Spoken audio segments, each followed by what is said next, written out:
खरगोन जिला एवं अपर सत्र न्यायालय बड़वाह ने महिला की हत्या के मामले में बड़ा फैसला करते हुए आरोपियों को आजीवन कारावास की सजा सुनाई है।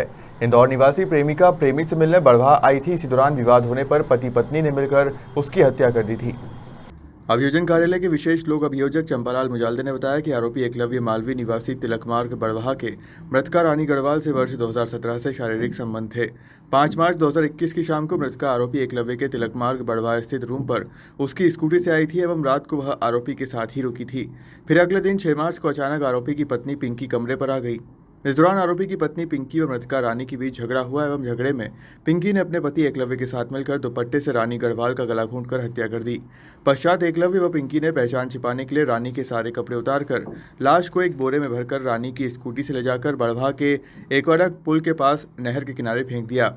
3 दिन बाद एक्वाडक्ट पुल के पास अज्ञात लाश मिलने पर बड़वाह के तत्कालीन थाना प्रभारी शशिकांत चौरसिया ने अपराध पंजीबद्ध कर विवेचना की।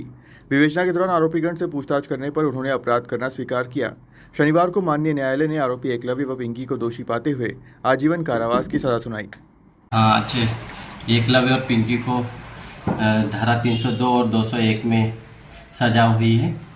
ये आरोपी एकलव्य इंदौर में मजदूरी करने गया था 2017 के लगभग। तब वहाँ पर मृतका रानी से उसकी पहचान हो गई थी और उनके प्रेम संबंध हो गए थे। दिनांक 5/3/2021 को आरोपी एकलव्य की पत्नी पिंकी खंडवा इलाज के लिए गई थी।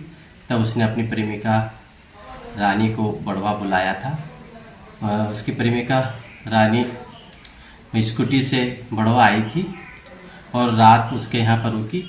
वापस जब उसकी पत्नी बड़वाह आई तो उसने देखा, पिंकी को देखा और इनके बीच में विवाद हुआ था।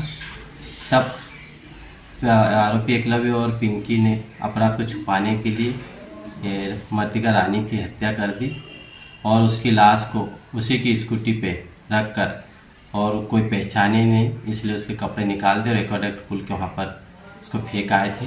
बाद में लोगों को उसकी वहाँ पर लाश दिखी थी। तब उसकी सूचना थाना बड़वाह पर दी गई थी, जहाँ पर थाना बड़वाह के टीआई शशिकांत चौरसिया द्वारा जांच की गई और वहाँ से उसकी लाश वगैरह बरामद की गई।